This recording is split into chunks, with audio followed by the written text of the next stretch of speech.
오늘 우리 계신 하나님의 말씀 열왕기하 17장 1절부터 18절까지 말씀입니다.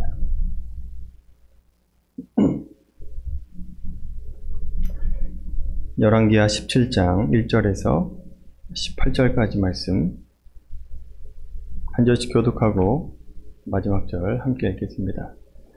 유다의 왕 아하스 제12년에 엘라의 아들 호세아가 사마리아에서 이스라엘의 왕이 되어 9년간 다스리며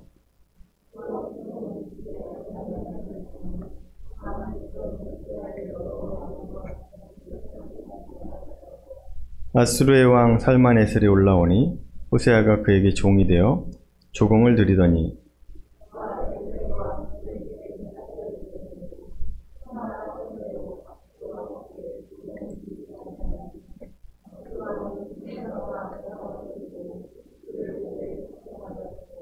아수르 왕이 올라와 그 온 땅에 두루다니고 사마리아로 올라와 그곳을 3년간 에워쌌더라.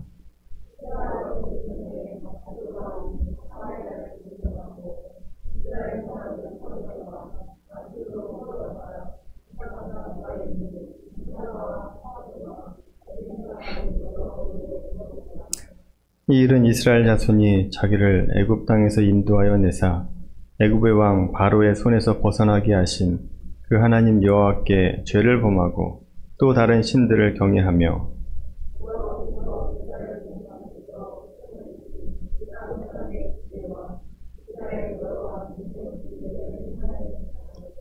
이스라엘의 자손이 점차로 불의를 행하여 그 하나님 여호와를 배역하여 모든 성읍에 망대로부터 견고한 성에 이르도록 산당을 세우고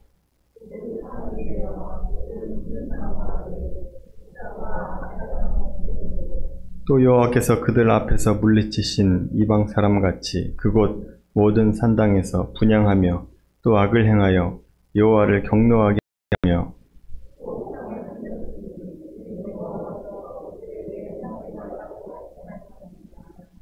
여호와께서 각 선지자와 각 선견자를 통하여 이스라엘과 유다에게 지정하여 이르시기를 너희는 돌이켜 너희 악한 길에서 떠나 나의 명령과 율례를 지키되 내가 너희 조상들에게 명령하고 또 내 종 선지자들을 통하여 너희에게 전한 모든 율법대로 행하라 하였으나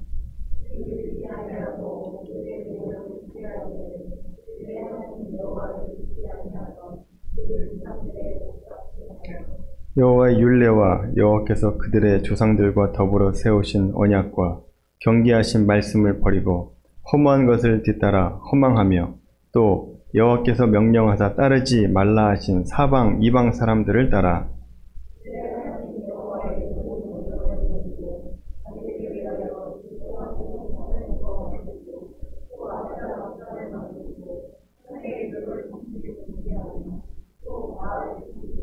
또 자기 자녀를 불가운데로 지나가게 하며 복술과 시술을 행하고 스스로 팔려 여호와 보시기에 악을 행하여 그를 경노하게 하였으므로 여호와께서 이스라엘에게 심히 노하사 그들을 그의 앞에서 제거하시니 오직 유다 지파 외에는 남은 자가 없으리라. 아멘. 오늘 우리는 북이스라엘이 멸망하는 아픈 역사를 보게 됩니다. 오늘 본문의 사건은 북이스라엘이 남유다와 갈라지고 200년이 지난 시점에서 사건이 발생하게 되는데 오늘 본문 17장 1절에서 18절까지 이 말씀은 크게 두 부분으로 나눠질 수 있습니다. 첫 번째는 1절부터 6절까지 말씀인데 북이스라엘이 멸망한 사건에 대해서 말씀하고 있습니다.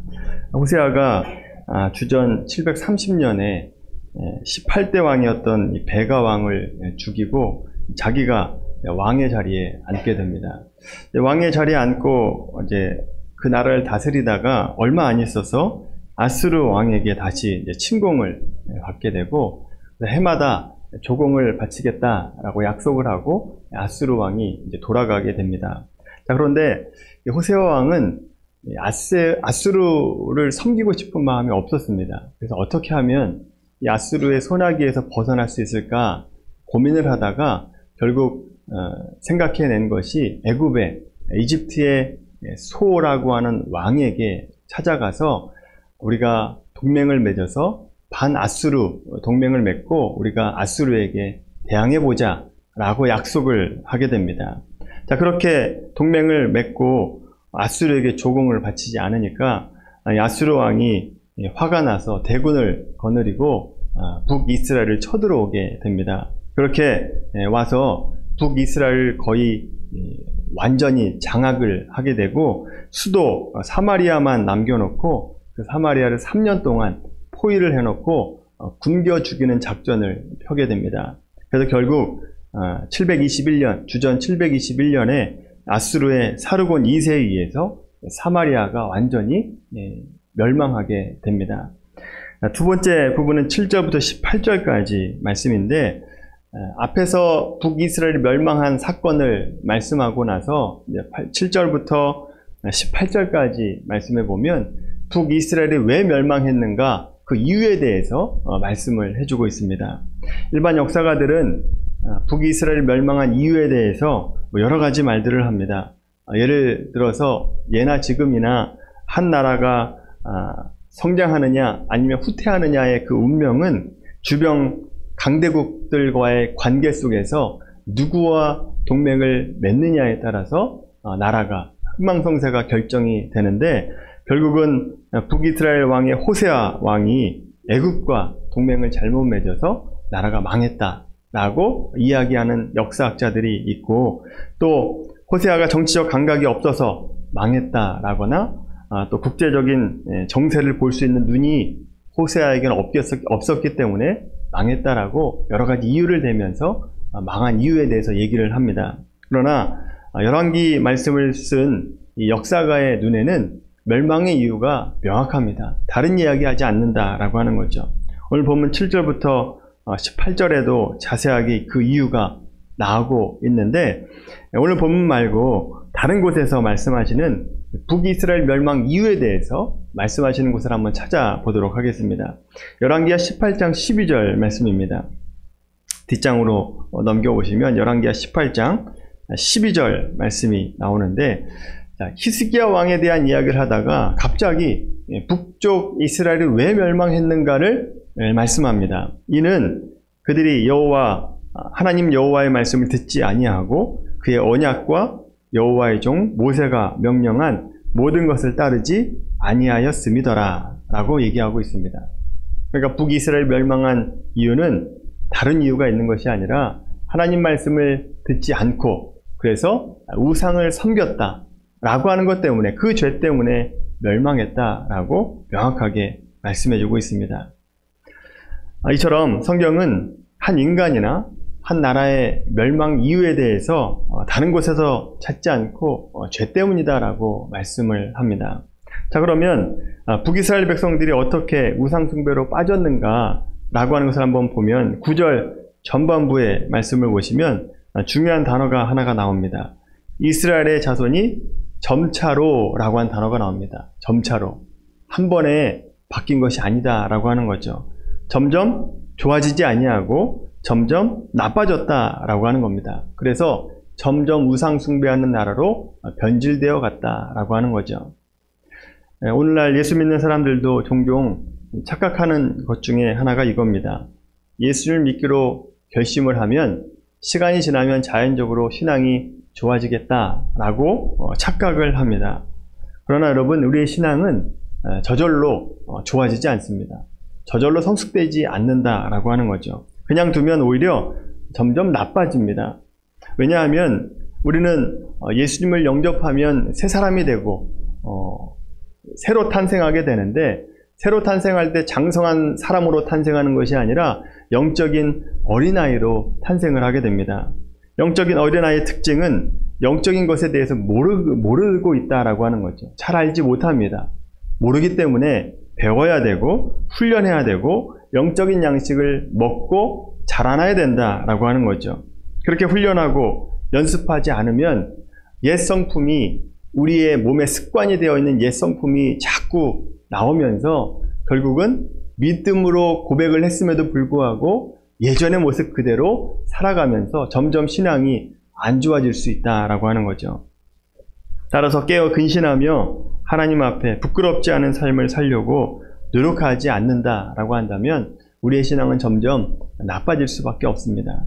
마찬가지로 북이스라엘 백성들이 하나님을 붙잡으려고 하는 노력도 없고 애쓰지도 않으니까 점차로 불을 행하는 나라가 되었고 점차로 우상을 숭배하는 나라로 변질되어 갔다라고 말씀하고 있습니다. 그래서 산당을 세우고 목상과 또 아세라 상을 세우면서 모든 산들을 우상으로 만들어 버렸다라고 하는 거죠. 점차로 우상 숭배의 나라가 되었습니다. 우상을 섬기는 것이 왜 문제입니까? 물론 하나님을 섬기지 않고 우상 숭배하는 것 자체가 죄이고 문제입니다만 북이스라엘 백성들이 어떤 은혜를 받았는가, 어떤 은혜를 받고 한 나라가 되었는가를 생각하면 이것이 얼마나 큰 죄고 배은망덕한 죄인지를 우리가 알 수 있습니다. 하나님을 알지 못하고 이방신을 섬겼던 아브라함을 하나님께서 일방적으로 부르시고 이스라엘 나라의 조상으로 삼아주셨습니다. 그리고 이삭과 야곱을 통해서 이어지면서 12아들을 낳게 하시고 12아들이 12지파의 근간이 되게 만들어 주셨습니다. 또 애굽에서 종살이하는 민족을 모세라고 하는 지도자를 통해서 애굽에서 나오게 하십니다. 그리고 하나님께서 시내산에서 노예에 불과했던 그 이스라엘 민족들과 언약을 맺으면서 하나님의 백성으로 삼아주셨다라고 하는 거죠. 하나님의 백성으로 삼아주시고 하나님께서 약속하신 땅, 그 젖과 꿀이 흐르는 가나안 땅으로 들어오게 하시고 잘 살고 잘 먹을 수 있도록 만들어 주셨다라고 하는 겁니다. 이처럼 이스라엘 백성들이 하나님의 은혜로 큰 복을 누리게 되었습니다.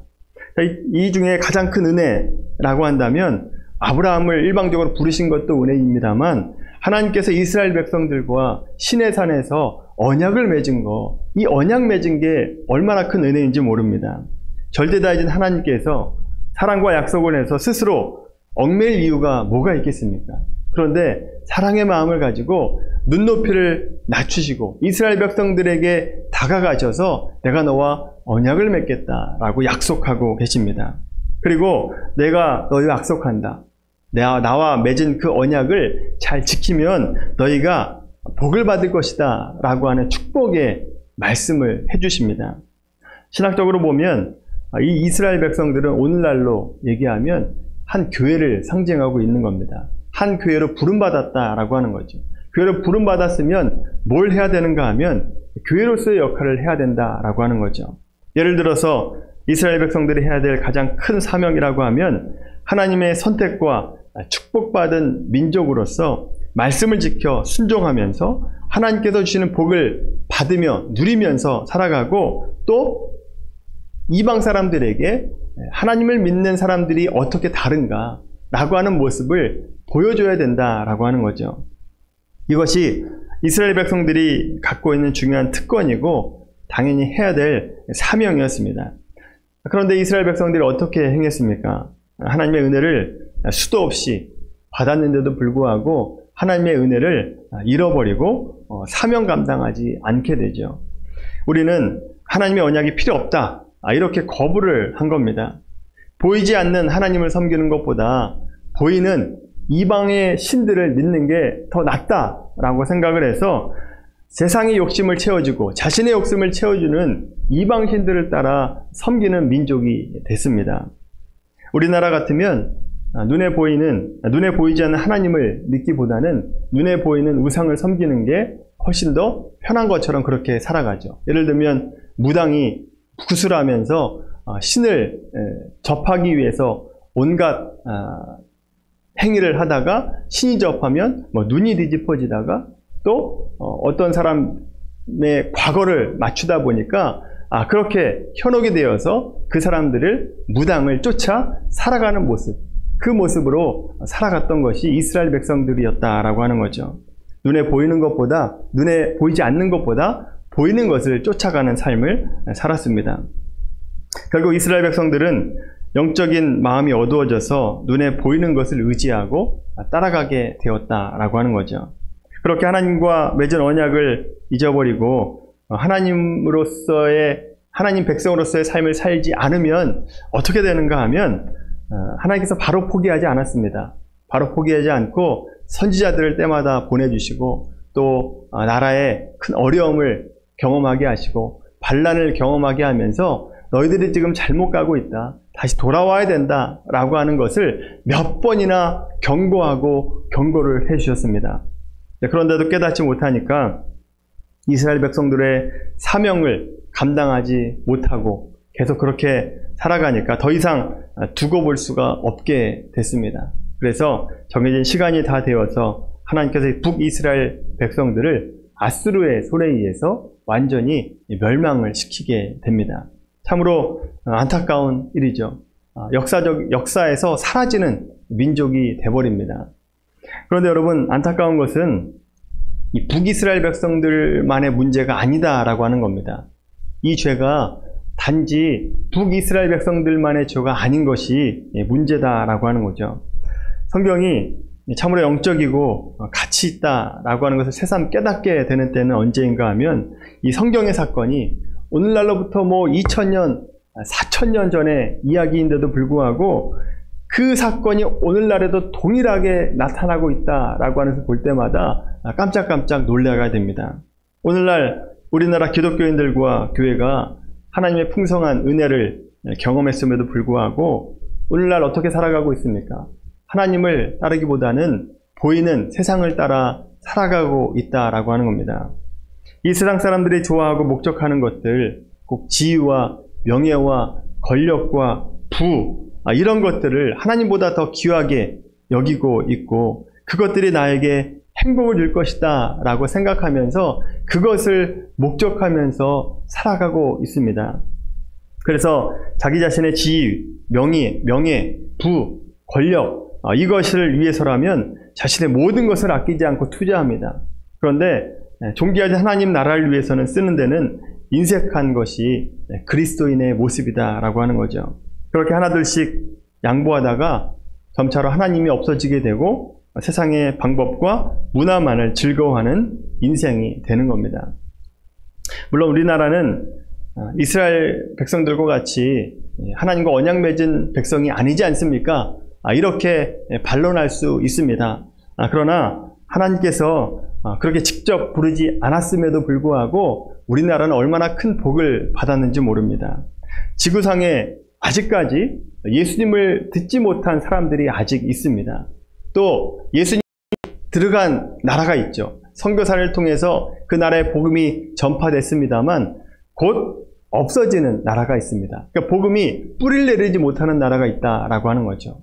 뿐만 아니라 예수를 믿는 자들이 생겼습니다. 그럼에도 불구하고 온갖 사람들에 의해서, 나라에 의해서 핍박받고 있는 사람들이 있죠. 여러분, 이것을 생각해 볼 때 우리나라가 확실히 하나님의 은혜를 받았다라고 하는 것을 깨닫게 됩니다. 우리나라가 예전에 어떤 나라였습니까? 얼마나 못 살았습니까? 미신과 우상을 섬기는 나라였고 얼마나 어렵게 살았습니까? 우리나라가 백의 민족이다라고 불리지 않습니까? 이 백의 민족은 좋은 뜻이 아닙니다. 염색 기술이 없었기 때문에 흰옷밖에 입을 수 없어서 흰옷을 입은 거지, 우리나라가 깨끗한 민족이기 때문에, 청결한 민족이기 때문에 백의 민족이다라고 부른 것이 아니다라고 하는 거죠. 그만큼 못 사는 나라였고 영적으로 무지한 나라였습니다. 그렇게 하나님과 전혀 상관없는 나라였다가 하나님께서 보내주시는 선교사님들을 통해서 복음이 이 땅 가운데 들어오게 되었고 우리나라가 점점 변화하게 되었습니다. 이스라엘 백성들에게 각종 기적을 통해서 그 나라를 보호해 주시고 인도해 주셨던 것처럼 우리나라도 기적적으로 경제적인 발전을 이루어냈고 또 훌륭하신 영적인 선배들을 통해서 순교의 피를 이 땅 가운데 흘리게 하셨고, 그래서 교회를 이끌게 하셨습니다. 그래서 우리나라가 어떻게 되었습니까? 지금 사회, 경제, 문화적으로 눈부신 발전을 이루는 나라가 되었습니다. 영적으로도 부흥하는 시기를 경험했죠. 놀랍게 부흥하는 나라로 전 세계에 알려지기 시작했고, 또 우리나라가 전 세계에서 미국 다음으로 선교사를 제일 많이 파송하는 나라, 그렇게 제2위의 국가로 앞장서는 나라, 영적으로 앞서 있는 나라가 되었습니다. 여러분, 이 정도로 하나님의 은혜를 받았다면 하나님의 선택받은 민족이죠. 하나님께서 우리 민족을 사용하시기를 원하시는 겁니다. 자, 이렇게 하나님의 특별한 은혜를 받은 나라와 백성으로 선택을 받았다라고 한다면 뭘 해야 됩니까? 뭘 하면서 살아가야 되겠습니까? 하나님께서는 우리나라만 잘 먹고 잘 살라고 우리나라를 선택하신 것이 아닙니다. 우리나라를 통해서 다른 믿지 않는 사람들에게 복음을 전하기 원하시고 그들에게 믿는 자로서의 모범된 나라가 어떤 모습인지를 보여주기를 원하신다라고 하는 거죠. 그런데 여러분, 우리나라가 어떻게 해왔습니까? 또 어떻게 하고 있습니까? 이스라엘 백성들도 그렇고 우리나라도 그렇고 그 높은 지식과 높은 생활 수준과 이 발전된 문화를 가지고 딴 길로 가고 있습니다. 자기들의 사명을 감당하지 않고 있고 하나님의 백성으로서 살아가고 있지 않고 있다라고 하는 거죠. 오히려 하나님을 반대하는 세력들을 쫓아 살아가고 있습니다. 오늘날 우리나라 현상을 보시면 북이스라엘 백성들의 상황과 사실은 별반 다르지 않은 것을 보게 됩니다. 그럼 북이스라엘 멸망한 이유가 이방 문화를 따르고 또 이방 종교를 숭배하는 것이었는데 오늘날 우리나라가 어떻게 되고 있는지 한번 잘 보십시오. 젊은이들 중심으로 이방 문화에 대한 막연한 동경이 있습니다. 이방 종교의 음란하고 비윤리적인 축제들을 우리나라 축제인 양 받아들이고 그것을 즐기고 있다라고 하는 거죠. 그 모습을 볼 때마다 얼마나 안타까운지 모릅니다. 그것을 자랑하고 있다라고 하는 겁니다. 또 그렇게 따르는 것, 그렇게 세상의 축제를 즐기는 것이 앞선 것이고 또 선도하는 사람이다라고 착각을 하고 있습니다. 동성애도 마찬가지죠. 동성애를 찬성하는 것이 수준 있는 사람이다라고 생각하고 동성애를 반대하면 인권에 대해서 무식한 사람이다라고 그렇게 생각을 하고 그냥 무시를 해버리려고 합니다. 비슷한 점이 또 있어요. 이스라엘 백성들이 예언자와 선지자의 말들을 모두 배척하지 않았습니까? 듣질 않았습니다. 하나님 말씀이 선포돼도 말씀을 듣지 않았죠. 오늘날 많은 사람들이 목회자의 말에 귀를 기울이고 있지 않습니다. 여기에 물론 목회자의 잘못이 크죠. 윤리, 도덕적인 잘못이 있었습니다. 그럼에도 불구하고 하나님께서 목사를 세우셨다라고 하는 마음을 갖고 어떤 말을 할 때에는 그 말에 순종할 수 있어야 됩니다. 자, 그런데 요즘 분위기 자체가 목사의 말에 별로 귀를 기울이지 않습니다. 어떻게 생각하느냐? 나도 하나님의 말씀을 듣고 목사님도 하나님의 말씀을 듣는데 내가 왜 목사님의 말씀을 들어야 됩니까? 이렇게 생각을 하죠. 물론 우리 모두가 하나님의 음성을 들을 수 있습니다만 하나님께서 목사의 직분을 우리에게 허락하셨다라고 한다면 목사를 통해서 나오는 은혜와 복들이 있기 때문에 목사의 직분을 허락해 주신 겁니다. 그런데 목사의 말을 전혀 듣지 않겠다라고 하는 것은 결국 하나님께서 세우신 직분을 인정하지 않겠다라고 한 뜻이 되는 거죠. 그런 것이 하나둘씩 쌓이다 보면 목사님의 말씀을 무시하던 것이 나중에는 하나님의 말씀도 무시하는 결과를 초래할 수 있다라고 하는 거죠. 그렇게 되면 결국 하나님의 무서운 징벌을 받을 수밖에 없습니다. 북이스라엘과 같이 한 나라의 역사가 없어지는 것처럼 우리나라의 역사, 어떤 한 교회의 역사, 한 신앙인의 역사가 없어질 수 있습니다. 촛대를 옮기게 된다라고 하는 거죠. 오늘 말씀이 우리에게 필요한 이유는 이 북이스라엘 멸망으로 갈 수밖에 없었던 원인을 알면 해결 방법을 알 수 있고 또 우리가 어떻게 살아가야 되는지를 알 수 있기 때문에 그렇습니다. 그러면 우리가 이 북이스라엘과 같이 되지 않으려면 내 신앙이, 우리 교회가, 우리 나라가 이 북이스라엘과 같이 멸망하지 않으려면 어떻게 해야 되는가? 13절에 말씀하고 있습니다. 중요한 단어가 돌이켜라고 한 단어입니다. 돌이켜. 하나님이 반복해서 말씀하시는 내용이 돌이켜입니다. 죄악된 삶에서 돌이키라는 겁니다. 우상 숭배에서 돌이키라는 겁니다. 악한 길에서 떠나라고 말씀하고 있습니다. 돌이켜, 떠나, 하나님의 말씀으로 살아라 라고 하는 얘기입니다. 돌이켜, 떠나, 말씀대로 살아라. 돌이켜 떠나는 것도 중요하지만 말씀대로 사는 것도 중요한 거죠. 이 세 가지가 함께 이루어져야 됩니다. 그래야 우리가 멸망의 길에서 벗어날 수 있다라고 하는 거죠. 여러분, 왜 하나님께서 이렇게 말씀대로 행하라고 말씀하실까요? 우리로 하여금 왜 너희가 말씀대로 살아야 된다라고 왜 이렇게 계속해서 말씀하고 있습니까? 왜 우리가 말씀대로 살아야 됩니까? 우리가 하나님 말씀대로 살면 하나님께서 유익한 것이 있을까요? 우리가 말씀대로 살면 하나님이 유익한 것이 있습니까? 내가 말씀대로 산다라고 하는 것 때문에 하나님이 유익을 얻는다라고 생각하는 것은 군산 앞바다에 들어가면 바닷물이 넘칠까봐 걱정이 된다라고 하는 걱정과 똑같은 겁니다. 쓸데없는 걱정이다라고 하는 거죠. 우리가 하나님 말씀 따른다고 하나님이 유익한 것이 없습니다. 그러면 누구 유익을 위해서 말씀대로 살라라고 말씀하시는 겁니까? 우리의 유익을 위해서 말씀대로 살라라고 말씀하는 거죠. 나의 유익을 위해서 말씀 붙잡고 살아라 라고 말씀하고 있고 권면하고 있는 겁니다. 그래서 죄에서 돌이켜 떠나서 말씀대로 행하라 라고 말씀하고 있는 거죠. 하나님이 얼마나 큰 분인지를 알면 내가 하나님 말씀 따라 살아간다 라고 하는 것이 하나님께 유익이 된다라고 하는 이런 말도 안 되는 생각을 하지 않게 됩니다. 여러분, 우상숭배의 끝이 좋지 않기 때문에 그 끝이 이 북이스라엘 백성들과 같이 멸망의 길로 가기 때문에 하나님만 섬기라 라고 말씀하고 있습니다. 따라서 우리 모두가 죄에서 돌이켜 떠나 말씀대로 살아가는 옳은 행실로 그 빛과 소금의 역할을 감당하는 우리 모두가 되기를 바랍니다. 그래서 점차로 좋아져야 됩니다. 점차로도 주님을 닮는 인격으로 주님의 닮은 삶으로 자라나야 된다라고 하는 거죠. 우리의 삶을 통해서 하나님의 백성으로서의 삶이 어떤 모습인지를 내 주변 사람들에게 보여줄 수 있어야 됩니다. 이것이 하나님의 자녀로서의 마땅한 책임이고 의무고 또 그렇게 사는 것이 복입니다. 억지로 하는 것이 아니라 복이기 때문에 하는 것이다 라고 하는 거죠. 우리가 하나님의 자녀로 할 수 있도록 그 만드는 힘은 오늘 목회자 칼럼에서 나왔듯이 하나님의 은혜를 얼마나 많이 기억하느냐입니다. 이스라엘 백성들이 하나님의 은혜를 잊어버렸기 때문에 우상을 숭배하게 됐던 것처럼 우리가 하나님의 자녀로서의 일을 감당하려면 하나님의 은혜를 깨달아야 되고 훨씬 더 깊이 깨달은 사람일수록 더 많은 은혜로운 삶이 나오게 됩니다. 은혜를 아는 자만이 자녀로서의 삶의 의무로서가 아니라 기쁨으로 감당하고 즐거움으로 행할 수 있게 되는 거죠.